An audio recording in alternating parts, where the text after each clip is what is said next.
API Sitamarhi के YouTube channel पे मैं प्रशांत कुमार अब सभी बच्चों का स्वागत करता हूं, अभिनंदन करता हूं।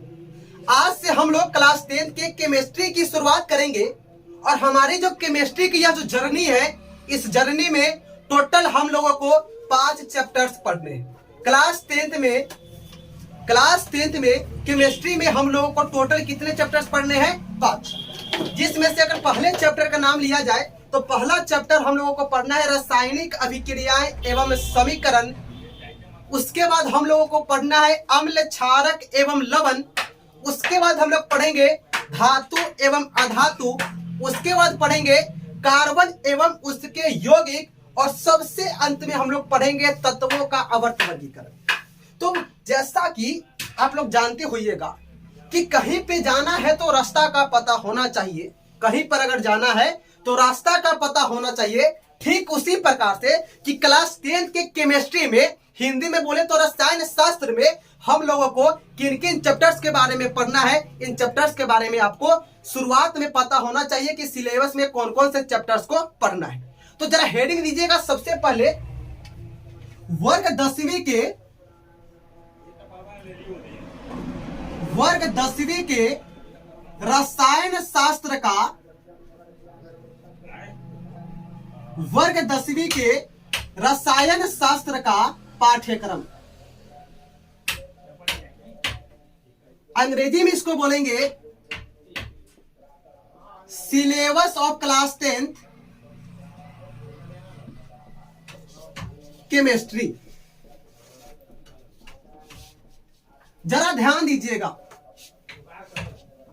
सबसे पहले हम लोग पढ़ेंगे रासायनिक अभिक्रियाएं और समीकरण। सबसे पहले हम लोग पढ़ेंगे क्लास 10 की केमिस्ट्री में रासायनिक अभिक्रियाएं और समीकरण। इसके बाद हम लोग पढ़ेंगे अम्ल, क्षारक एवं लवण। इसके बाद हम लोग पढ़ेंगे धातु एवं अधातु। इसके बाद हम लोग पढ़ेंगे कार्बन एवं उसके यौगिक। जस्ट सबसे अंत में हम लोग पढ़ेंगे तत्वों का आवर्त वर्गीकरण। तत्वों का आवर्त वर्गीकरण क्लास 10th में। कहा? क्लास 10th में टोटल हम लोगों को इन्हीं 5 चैप्टर्स के बारे में पढ़ना है। क्लास 10th में टोटल हम लोगों को इन्हीं 5 चैप्टर्स के बारे में पढ़ना है केमिस्ट्री में। कहा? केमिस्ट्री में। सबसे पहले हम लोग पढ़ेंगे रासायनिक अभिक्रियाएं और समीकरण के बारे में।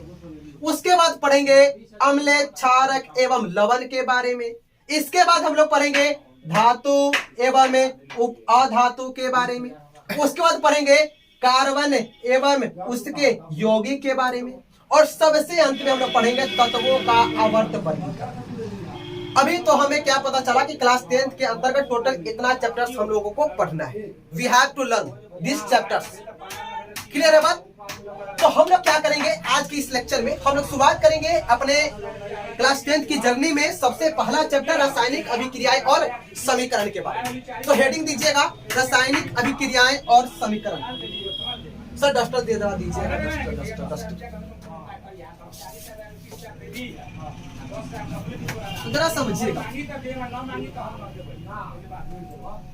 हेडिंग दीजिएगा चैप्टर नंबर 1, जिसका नाम है रासायनिक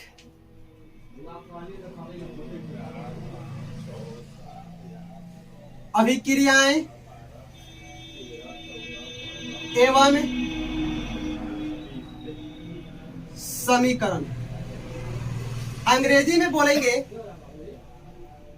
केमिकल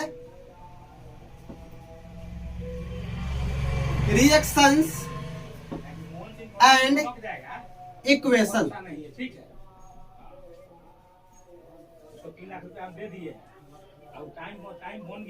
हेडिंग दीजिएगा चैप्टर नंबर 1 हमारा क्या है, रासायनिक अभिक्रियाएं एवं समीकरण, जिन्हें अंग्रेजी में हम लोग केमिकल रिएक्शन एंड इक्वेशन के नाम से जानते हैं।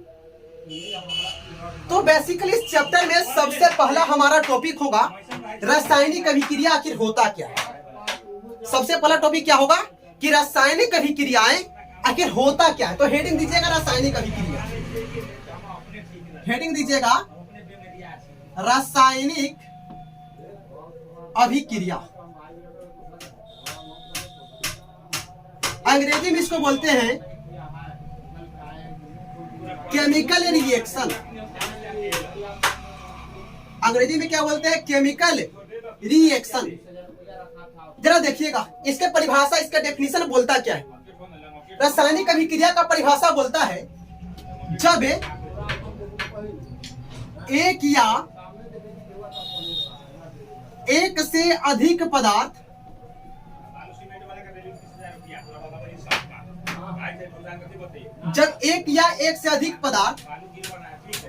आपस में क्रिया करके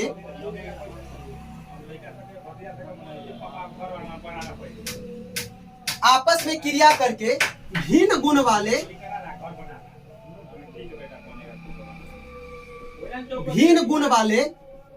एक या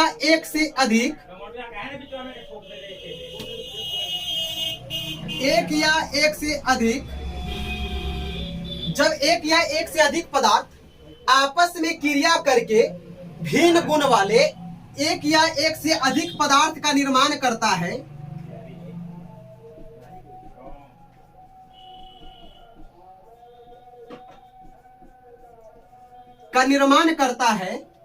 तो इस प्रकार की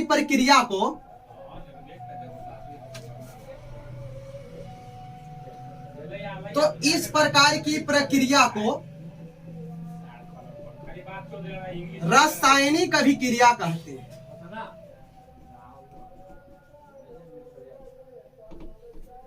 रासायनिक अभिक्रिया कहते हैं।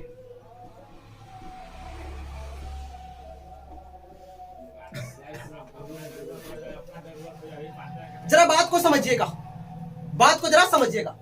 रासायनिक अभिक्रिया में होगा क्या कि एक या एक से अधिक पदार्थ होगा। क्या होगा, एक या एक से अधिक पदार्थ होगा। रासायनिक अभिक्रिया में होगा क्या कि एक या एक से अधिक क्या होगा, पदार्थ होगा जो आपस में क्या करेगा, क्रिया, मतलब कोई ना कोई काम करेगा। रासायनिक अभिक्रिया में क्या होगा कि एक या एक से अधिक पदार्थ होगा जो आपस में क्या करेगा, क्रिया, मतलब कोई ना कोई काम करेगा। और काम करने के बाद भिन्न गुण वाले, मतलब कि जो पहले जो पदार्थ होगा एक या एक से अधिक, उससे अलग गुण वाले एक या एक से अगर अधिक पदार्थ का निर्माण कर दे। क्या कर दे, निर्माण कर दे। तो यह जो पूरा प्रक्रिया है, इसी प्रक्रिया को बोलेंगे रासायनिक अभिक्रिया। समझिएगा बात। रासायनिक अभिक्रिया में क्या होगा कि एक या एक से अधिक पदार्थ होगा, एक या एक से अधिक पदार्थ होगा जो आपस में क्या करेगा, क्रिया, मतलब कोई ना कोई काम करेगा।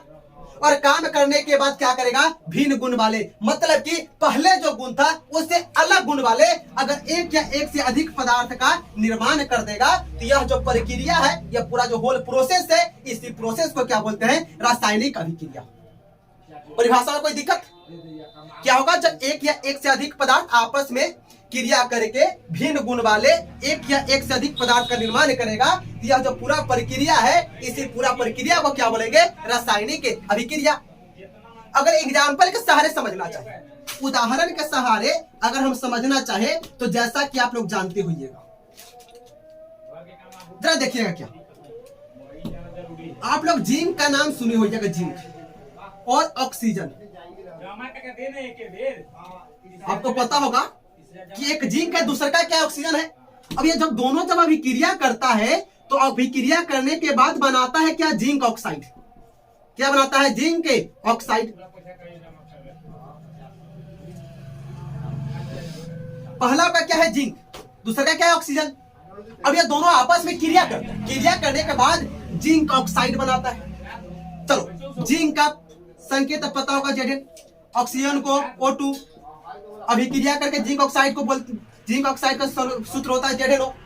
अब है क्या बात कि जरा देखिएगा, यहाँ पर एक या एक से अधिक पदार्थ, दो पदार्थ तो एक से अधिक पदार्थ हुआ, एक से अधिक पदार्थ आपस में क्या किया, कोई क्रिया किया, क्या किया, कोई क्रिया, कोई सहयोग किया होगा। सहयोग करने के बाद या क्रिया करने के बाद क्या बना दिया, जिंक ऑक्साइड।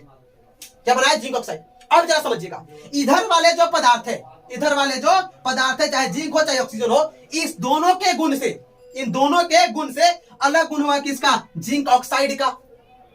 किसका होगा, जिंक ऑक्साइड का। बात समझ में आ रहा है। देखिए इसमें हुआ क्या कि इसमें एक से अधिक पदार्थ था जो आपस में क्या किया, क्रिया, और क्रिया करने के बाद नया पदार्थ बनाया जिसका गुण क्या था, इसका जो गुण होगा पहले वाला पदार्थ के गुण से क्या होगा, अलग होगा। तो यही जो पूरा प्रक्रिया हुआ, इसी पूरा प्रक्रिया को बोलेंगे रासायनिक अभिक्रिया। इसमें तो हो गया कि एक से अधिक पदार्थ जब पार्टिसिपेट किया था, अगर एक पदार्थ हो तब क्या होगा, जरा समझिएगा। दूसरा का नंबर क्या होगा, जैसे में आप लोग जानते होगा CaCO3, CaCO3 इसको बोलते हैं कैल्शियम कार्बोनेट।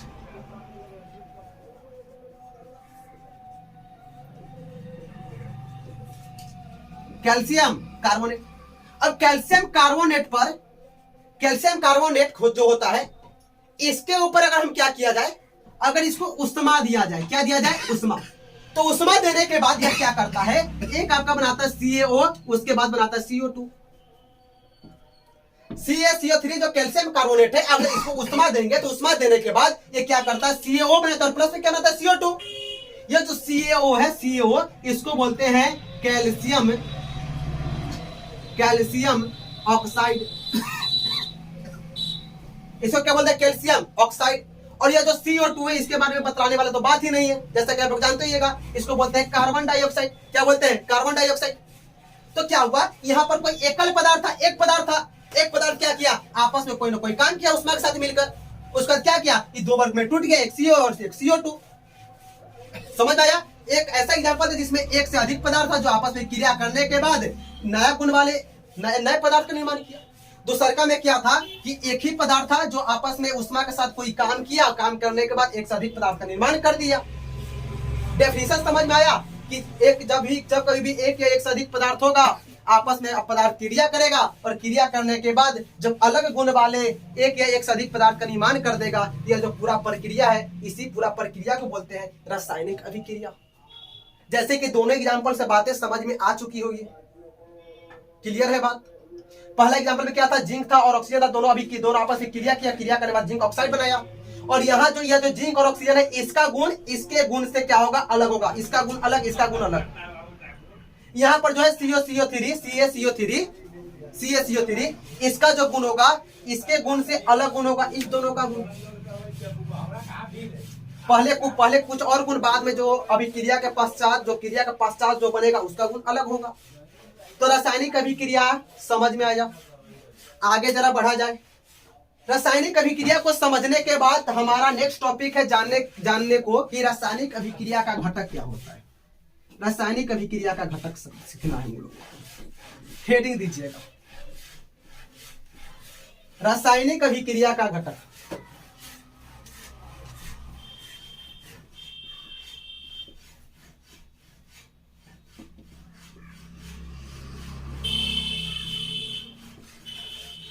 रासायनिक अभिक्रिया का घटक अंग्रेजी बोलते हैं कंपोनेंट ऑफ केमिकल रिएक्शन।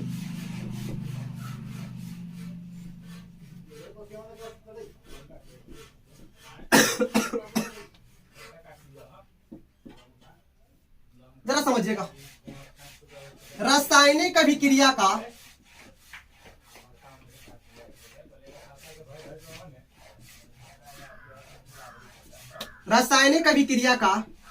दो घटक होते हैं।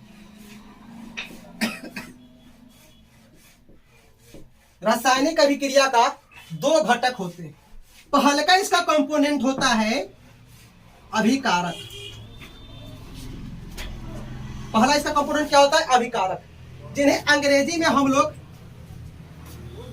रिएक्टेंट बोलते हैं। दूसरा घटक इसका होता है उत्पाद, जिन्हें अंग्रेजी में हम लोग प्रोडक्ट बोलते हैं। कोई भी जो रासायनिक अभिक्रिया होता है, कोई भी जो रासायनिक अभिक्रिया, इसका दो घटक, दो कंपोनेंट। पहला कंपोनेंट होगा अभिकारक, अंग्रेजी में बोलेंगे रिएक्टेंट। दूसरा का इसका कंपोनेंट होता है उत्पाद, जिसको अंग्रेजी में बोलेंगे प्रोडक्ट। अब समझेंगे, अब हमको यहाँ पे यह समझना है कि आखिर अभिकारक क्या है, रिएक्टेंट क्या है और उत्पाद यानी प्रोडक्ट क्या है। जरा हेडिंग दीजिएगा, समझते हैं अभिकारक के बारे में।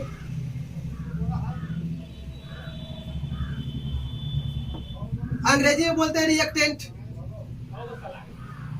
हेडिंग दीजिएगा, अभिकारक लिख के दीजिएगा, लिखिएगा रासायनिक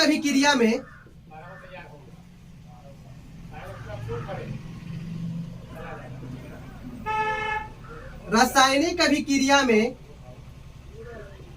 भाग लेने वाले पदार्थ को, रासायनिक अभिक्रिया में भाग लेने वाले पदार्थ को अभिकारक कहते हैं।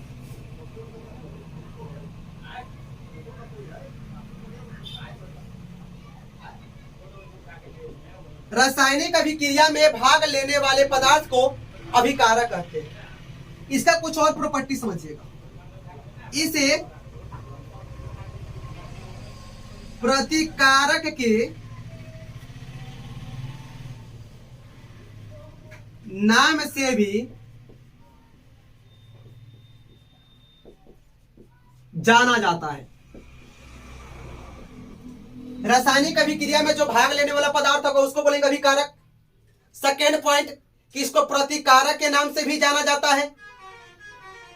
उसके बाद लिखिएगा, रासायनिक समीकरण लिखते समय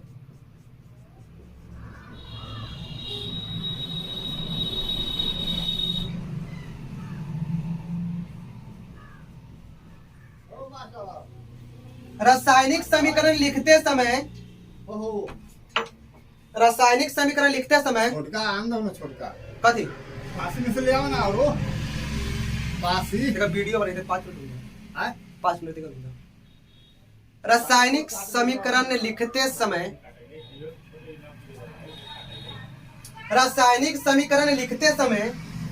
नियम अनुसार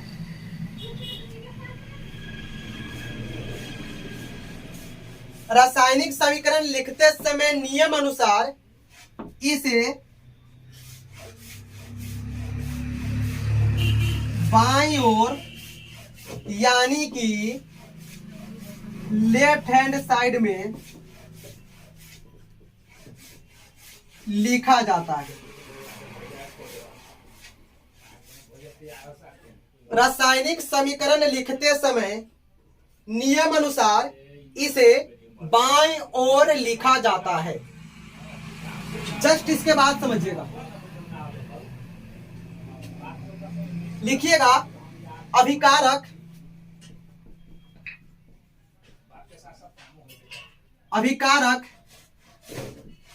पदार्थ के वर्गीकरण के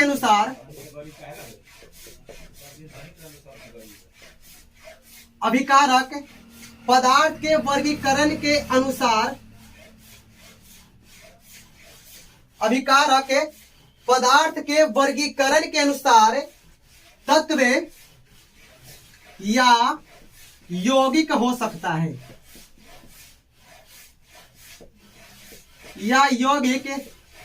हो सकता है, अभिकारक पदार्थ के वर्गीकरण के अनुसार तत्व या यौगिक हो सकता है। जरा समझिएगा बात को। अभिकारक के बारे में बोला गया कि रासायनिक अभिक्रिया, अभी से पहले जो रासायनिक अभिक्रिया जो पढ़े थे तो क्या बोला अभिकारक के बारे में कि रासायनिक अभिक्रिया में जो भाग लेने वाला पदार्थ होगा, रासायनिक अभिक्रिया में जो पदार्थ पार्टिसिपेट करेगा, जो पदार्थ भाग लेगा, उस पदार्थ को क्या बोलेंगे हम लोग? अभिकारक बोलेंगे। नेक्स्ट पॉइंट इसके आगे, ये जो अभिकारक है इसका एक और नाम है प्रतिकारक के नाम से भी इसे हम लोग जानते हैं। अब क्या है बात कि जब रासायनिक समीकरण लिखते हैं तो रासायनिक समीकरण लिखते समय नियम अनुसार यह जो अभिकारक होता है इसको बाईं ओर यानी कि लेफ्ट हैंड साइड LHS में लिखते हैं। अब यह वाला जो पॉइंट है बहुत इंपॉर्टेंट पॉइंट है, जरा समझिएगा। यह जो अभिकारक होता है, अभिकारक मतलब रासायनिक अभिक्रिया में भाग लेने वाला पदार्थ, या तो यह पदार्थ, यह जो अभिकारक होगा पदार्थ के वर्गीकरण के अनुसार अगर देखेंगे तो अभिकारक में जो भाग लेगा या तो तत्व होगा या तो यौगिक होगा। अभिकारक जो होगा, जो रासायनिक अभिक्रिया में जो भाग लेने वाला पदार्थ है, या तो यह तत्व होगा नहीं तो यौगिक होगा, या तो एलिमेंट न तो कंपाउंड होगा भाई। अच्छा, पता कैसे चलेगा कि रासायनिक अभिक्रिया में अभिकारक हो? देखो भाई, जो पदार्थ भाग लेगा, जो पदार्थ क्या लेगा, भाग लेगा किसी रासायनिक अभिक्रिया में, उसको क्या बोलेंगे, अभिकारक। और एक और बात तो जानते ही ना कि नियम अनुसार, किसके अनुसार, नियम अनुसार यह जो अभिकारक है इसको हमेशा किधर लिखेंगे, बाईं ओर, मतलब कि लेफ्ट हैंड साइड में। तो लेफ्ट हैंड साइड में जो भी चीज रहेगा, लेफ्ट हैंड साइड में जो भी चीज रहेगा उसको क्या बोलेंगे, अभिकारक। जैसे कि एग्जांपल के सहारे से समझिएगा, जैसे में बात किया जाए ZN और O2, यह अभिक्रिया करके बनाता है ZNO। क्या बनाता है, ZNO। तो देखो क्या बोला, अभिकारक का डेफिनेशन, परिभाषा यहाँ पे लिखिएगा, उदाहरण ऊपर। तो अभिकारक क्या बोला कि जो रासायनिक अभिक्रिया में भाग लेगा उसको बोलेगा अभिकारक। या एक आपको एक और चीज समझ सकते हैं कि रासायनिक समीकरण में इसको हमेशा कहाँ किधर लिखते हैं, बाईं ओर। किधर लिखते हैं, बाईं ओर, मतलब कि लेफ्ट हैंड साइड में LHS में। तो LHS में जो भी पदार्थ होगा, LHS में जो भी पदार्थ होगा उसको क्या बोलेंगे, अभिकारक। तो अगर यह वाला जो क्वेश्चन, ये वाला जो है, ये वाला जो अभिक्रिया ZN प्लस O2 अभिक्रिया करके ZNO बनाता है, अगर इसमें अगर हम पता करना चाहें कि अभिकारक कौन है, तो अभिकारक पता है, तीर है, ये कहती है तीर। तीर के इस साइड मतलब इधर वाला बाईं ओर होता है, इधर वाला कभी बाईं ओर, इधर वाला कभी दाईं ओर, इसको क्या बोलते हैं, LHS। इधर वाले साइड को RHS। तो LHS में कौन है, बाईं ओर कौन है, ZN प्लस O2। तो इस अभिक्रिया में, यह जो अभिक्रिया, इस अभिक्रिया में ZN और O2 अभिकारक है। क्या है, अभिकारक है। वही अगर हम आपसे पूछे यह वाला कि Mg प्लस O2 अभिक्रिया करके MgO बनाता है, इसमें अभिकारक कौन होगा, तो कौन, बाईं ओर कौन है भाई, Mg और O2 है। तो इस अभिक्रिया में, यह जो अभिक्रिया, इस अभिक्रिया में Mg और O2 क्या है भाई, अभिकारक है, अभिकारक है। अगर हम आपसे यह अगर पूछा जाए, इसमें जरा बतलाइएगा, CaCO3 है, कैल्शियम कार्बोनेट, जो अभिक्रिया करके कैल्शियम ऑक्साइड CO प्लस में कार्बन डाइऑक्साइड CO2 बनाता है। अगर इसमें पूछा जाए अभिकारक कौन हो जाएगा, हाँ, तीर के बाईं ओर कौन है, CaCO3। इस अभिक्रिया में CaCO3 अभिकारक होगा, अभिकारक है। तो अभिकारक वाली बात तो समझ में आया। अभिकारक में कम से कम एक पदार्थ होगा। कम से कम कितना पदार्थ होगा, एक पदार्थ फिक्स है भाई। अभिकारक में कम से कम एक पदार्थ होगा, ज्यादा कितना भी हो सकता है। क्लियर है बात। तो हमारे हिसाब से अभिकारक समझ में आया। अभिकारक से रिलेटेड जो भी बात किया गया, यह बात समझ में आई। आगे बढ़ा जाए, फटाफट से नोट कीजिएगा या स्क्रीनशॉट ले लीजिए जल्दी से। जरा अब आगे बढ़ते हैं। अभी अभिकारक, अभी क्या सीखे कि रासायनिक अभिक्रिया का दो घटक होता है, एक अभिकारक दूसरा का उत्पाद। तो अभिकारक के बारे में जो ही बात करना कर लिए। कि अभिकारक क्या होगा, जो किसी रासायनिक अभिक्रिया में भाग लेने वाला पदार्थ उसको अभिकारक बोलेंगे। और अभिकारक एक और नाम होता है प्रतिकारक। और रासायनिक समीकरण में लिखते समय नियम अनुसार इसे हमेशा किधर रखेंगे, बाईं ओर, मतलब कि LHS में लेफ्ट हैंड साइड है। और अभिकारक जो का, अभिकारक मतलब कि जो रासायनिक में भाग लेगा, तो भाग लेने वाला पदार्थ या तो आपका तत्व होगा, नहीं तो आपका क्या होगा, यौगिक। और किसी रासायनिक अभिक्रिया में कम से कम एक पदार्थ भाग लेगा और अधिक से अधिक कितना भी ले सकता है। आगे जरा बढ़ा जाए। आगे उत्पाद लिख के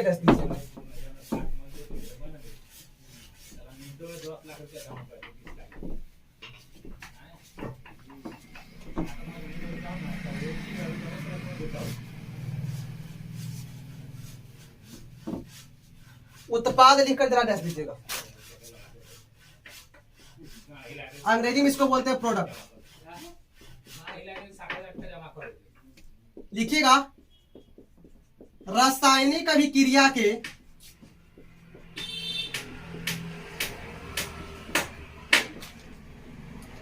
फल स्वरूप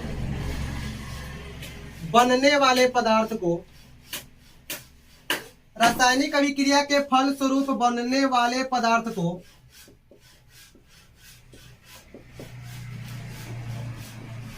उत्पाद कहते हैं।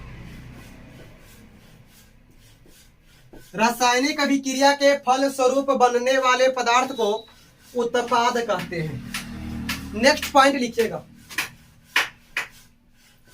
इसे प्रतिफल के नाम से भी, इसे प्रतिफल के नाम से भी जाना जाता है। इसे प्रतिफल के नाम से भी जाना जाता है। आगे लिखिएगा, रासायनिक समीकरण लिखते समय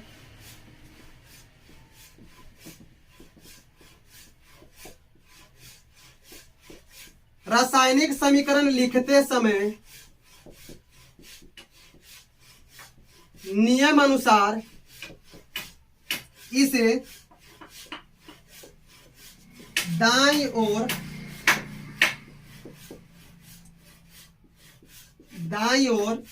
यानी कि RHS में लिखा जाता है।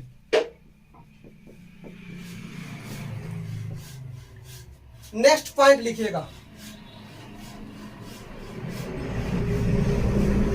उत्पाद पदार्थ के भौतिक एवं रासायनिक गुणधर्म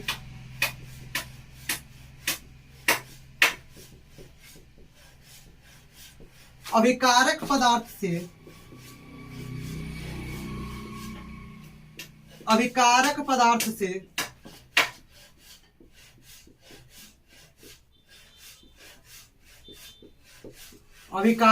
से भिन्न होता है। फटाफट राइट डाउन कीजिएगा।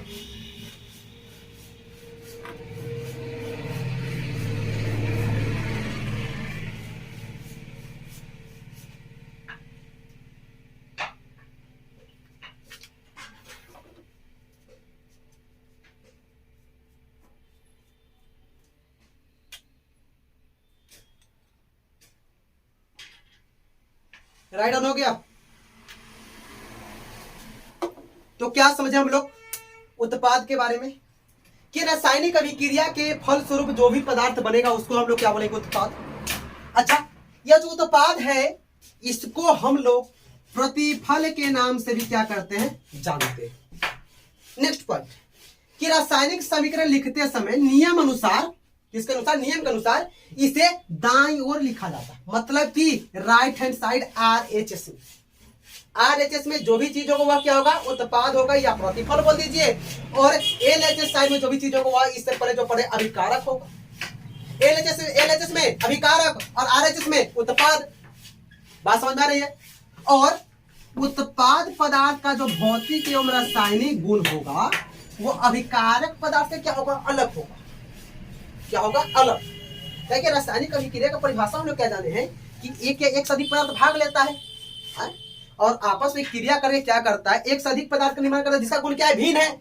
जिसका गुण क्या होगा? भिन्न है। इसका मतलब जो रासायनिक अभिक्रिया में भाग लेने वाले एक पदार्थ होगा, एक ऐसा पदार्थ होगा जो रासायनिक अभिक्रिया का फलस्वरूप बनने वाला होगा। तो जो भाग लेने वाला होगा और जो बनेगा दोनों का गुण तो अलग होगा।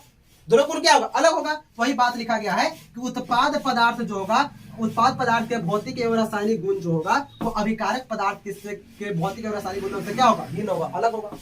अब भाई पता कैसे चलेगी कौन उत्पाद है?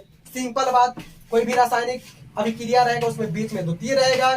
तीर के इस साइड वाला क्या होता? तो अभिकारक, तो तीर के उस साइड क्या होगा? उत्पाद। जैसे एग्जाम्पल से समझते हैं, उदाहरण से जरा समझते हैं। जैसा कि आपको पता है कि ZN+O2 यह अभिक्रिया करके बनाता है क्या? ZNO। इसमें देखो RHS में कौन है? दाईं ओर यह वाला है, तो यह वाला क्या हो जाएगा आपका? यह क्या हो जाएगा आपका? इस अभिक्रिया में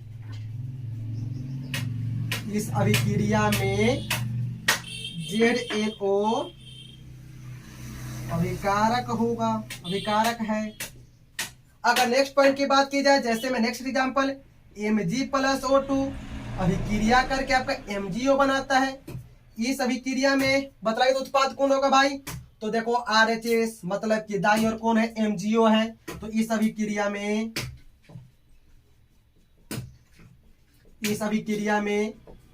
MgO क्या है? सॉरी अभिकारक उत्पाद होगा। MgO क्या है? उत्पाद है। क्लियर है बात? तो सिंपल बात समझिएगा कि तीर के इस साइड मतलब कि दाईं ओर मतलब कि RHS में जो भी चीज रहेगा वह क्या होगा? उत्पाद। और जो बाईं ओर होगा उसको क्या बोलेंगे? अभिकारक। एक और एग्जांपल, जैसे आपको पता है CaCO3 अभिक्रिया करके उष्मा की उपस्थिति में या क्या बनाएगा? CaO प्लस में क्या बनाता है? CO2। इसमें अगर हम पूछे उत्पाद कौन होगा, फटाफट बताइएगा उत्पाद। RHS में यह है, दाईं ओर कौन है? CO plus CO2। तो इस अभिक्रिया में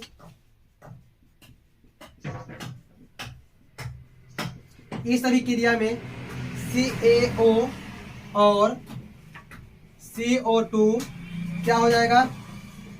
CO2 क्या होगा? उत्पाद है। क्लियर है बात? तो रासायनिक अभिक्रिया है, रासायनिक अभिक्रिया घटक अभिकारक उत्पाद समझ में आया? क्लियर है बात? इसके आगे की बात किया जाए, लिखिएगा आगे। रासायनिक अभिक्रिया के गुण या अभिलक्षण।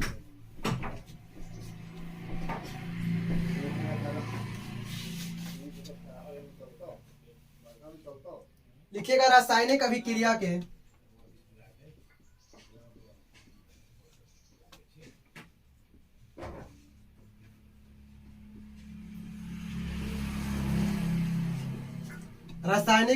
के अभिलक्षण या गुण, बोलिए बात बराबर है।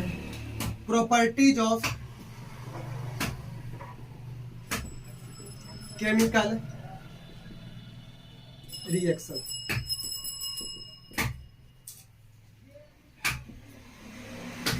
समझिएगा टॉपिक क्या है? रासायनिक अभिक्रिया का अभिलक्षण यानी गुण। मतलब कि ऐसा कौन कौन सा चीज है रासायनिक अभिक्रिया का हुआ, कौन कौन सा गुण है, कौन कौन सा अभिलक्षण है जिससे पता चले कि रासायनिक अभिक्रिया है या रासायनिक अभिक्रिया हुआ है। तो समझिएगा, लिखिएगा नीचे से रासायनिक अभिक्रिया के अभिलक्षण लिखिए।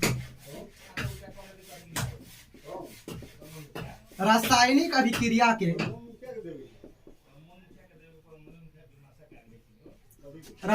अभिक्रिया के अभिलक्षण निम्नलिखित है।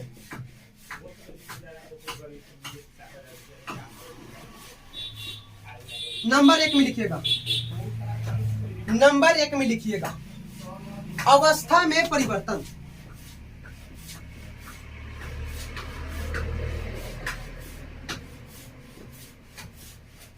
नंबर 2 में लिखिएगा रंग में परिवर्तन।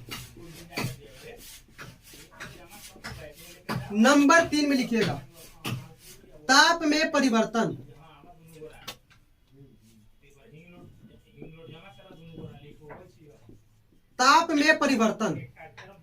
नंबर 4 में लिखिएगा अवक्षेप का बनना।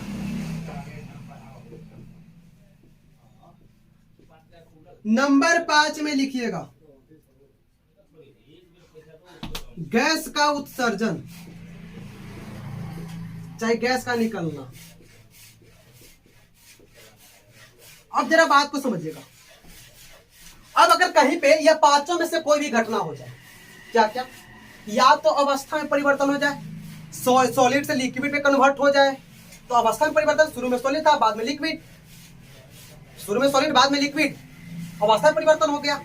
अगर क्या हो जाए कि रासायनिक अभिक्रिया का पता कैसे चलेगा कि ये पांचों में से कोई भी हो जाए, कोई भी काम हो जाए, चाहे अवस्था में परिवर्तन हो जाए, चेंज इन स्टेट हो जाए, या रंग में परिवर्तन हो जाए, मतलब कि अगर कलर में चेंज हो जाए, या ताप में परिवर्तन हो जाए, मतलब कि क्या हो जाए कि केकुंतर तापमान ज्यादा, केकुंतर तापमान कम, अगर ऐसा हो जाए, चाहे कहीं पे अवक्षेप बन जाए, चाहे गैस निकले, या पांचों में से अगर कहीं पे कोई भी घटना हुआ, अगर ये पांचों मतलब कि अवस्था में परिवर्तन हो, चाहे रंग में परिवर्तन हो, चाहे ताप में परिवर्तन हो, चाहे अवक्षेप बने, चाहे गैस का निकले, चाहे गैस से निकले, या पांचों में से कोई भी घटना अगर कहीं पे हुआ, यह पांचों में से कोई भी घटना अगर कहीं पे हुआ, तो इसका मतलब समझ जाना है कि वहां पे क्या हुआ है, रासायनिक अभिक्रिया।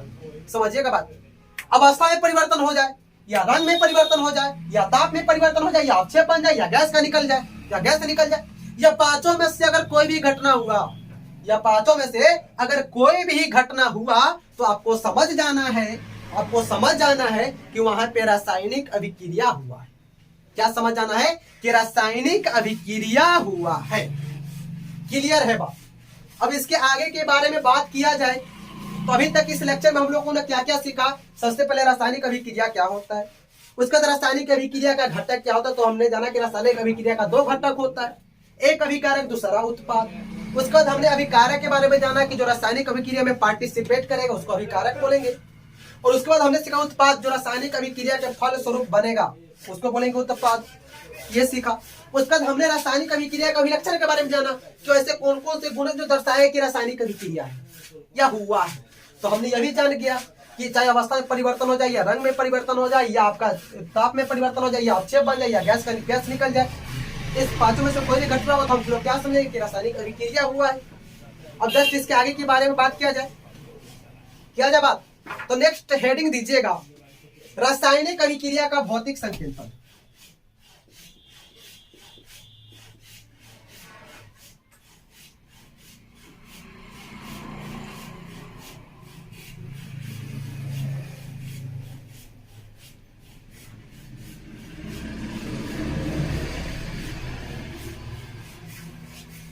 रासायनिक अभिक्रिया का भौतिक संकेतन। Physical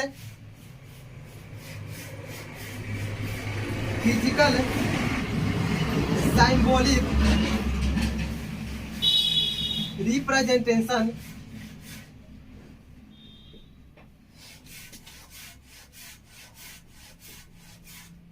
of chemical reaction.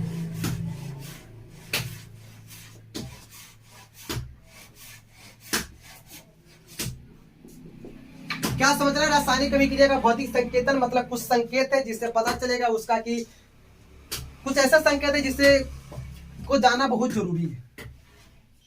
कुछ उसका भौतिक संकेत जो दर्शाए कि हाँ यहाँ पर यह चीज है। तो हेडिंग दीजिएगा रासायनिक अभिक्रिया का भौतिक संकेतन। जरा समझिएगा, जैसे कि आप लोग जानते हो पदार्थ के बारे में कि एक ठोस पदार्थ होता है। ठोस पदार्थ को हम लोग ए से डिनोट करेंगे। दूसरे का नंबर आप लोग जानते हो कि एक द्रव पदार्थ होता है जिसको हम लोग एल से रिप्रेजेंट करते हैं। तीसरा का नंबर आप लोग जानते होइएगा गैस, जिसको हम लोग जी से रिप्रेजेंट करते हैं। चौथा पॉइंट आप लोग जानते होइएगा जलीय विलयन। जलीय विलयन को हम लोग एक्यू से रिप्रेजेंट करते हैं। उसके बाद जरा आगे बढ़िएगा, अगर कहीं पे गैस निकल जाए, गैस का निकलना हो तो गैस का निकलना, अगर कहीं पे गैस निकलना तो इसके लिए हम लोग तीर को ऊपर वाले सूचित करते हैं, तीर को ऊपर वाले शो कराते हैं, इससे पता चलता है कि कहीं पे गैस निकल रहा है। नेक्स्ट छठा में लिखिएगा अवक्षेप का बनना। अगर कहीं पे अवक्षेप बनेगा तो इसके लिए हम लोग सिंबल नीचे की तरफ यूज करते हैं तीर। अगर गर्म को शो करना हो या कहीं पे परिवर्तन को शो करना हो, गर्म या परिवर्तन को, तो इसके लिए हम लोग डेल्टा का यूज करते हैं। 7 हो गया। आगे जरा लिखिएगा, यह जो तीर होता है इसको हम लोग बोलते हैं व्युत्क्रमणीय। व्युत्क्रमणीय। अगर आपको ऐसा अगर आपको चित्र मिल जाए कहीं पे, इसका मतलब होता है, सॉरी, इसको बोलते हैं अनुक्रमणीय। अगर कहीं पे ऐसा सिंबल मिल गया हो जिसको हम लोग बोलते हैं व्युत्क्रमणीय।